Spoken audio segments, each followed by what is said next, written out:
৩১ April Sheikh জামালকে হারানোর পরেই Dhaka premier লিগের শিরোপা নিশ্চিত করেছিল আবাহনী। তবে শান্ত, লিটন, তাসকিন, শরীফুল এমন জাতীয় দলের 10 ক্রিকেটার ছাড়া একঝাঁক তরুণদের নিয়ে পরের 2 ম্যাচ জয় তুলে নতুন এক কীর্তি গড়ল আবাহনী। সোমবার শাইনপুকুরের বিপক্ষে ম্যাচ সেরা এনামুল হক বিজয়ের সেঞ্চুরিতে 4 উইকেটের জয়ে ঢাকা লিগে প্রথমবারের মতো অপরাজিত চ্যাম্পিয়ন হবার কীর্তি গড়ল 23 বারের চ্যাম্পিয়নরা।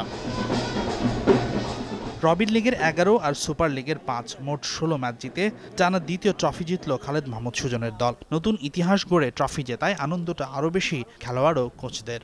এবার আমরা আনবিটেন চ্যাম্পিয়ন হয়েছি, তো এটা লিস্টে ক্রিকেটের প্রথম। সো অবশ্যই এটা অন্যরকম ভালো লাগা কাজ করতেছে এবং আনবিটেন চ্যাম্পিয়ন হতে পেরেছি, এটা আসলে পুরো টিম এবং যারা আমাদের কোচিং স্টাফ থেকে শুরু করে প্লেয়ার ম্যানেজমেন্ট যারা ছিল, এটা সবার জন্যই একটা প্রেরণা যে আমরা নেক্সট ইয়ার থেকে আরও বেশি মোটিভেটেড হতে পারবো।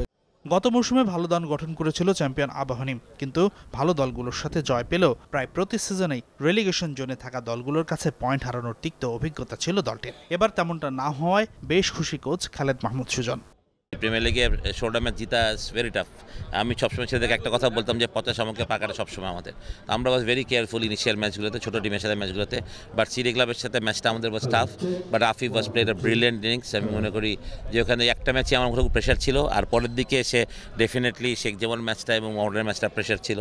ম্যাচ শেষে আবাহনীর হাতে ট্রফি তুলে দেন বিসিবি সভাপতি নাজমুল হাসান পাপন। এদিকে সুপার লিগের 5 ম্যাচে 4 জয় পেয়ে রানার্স আপ হয়েছে মোহামেডান। সোমবার লো স্কোরিং ম্যাচে গাজী গ্রুপকে 53 রানে হারিয়েছে ইমরুল কায়েসের দল। হাসানুর রহমান, যমুনা স্পোর্টস, ঢাকা।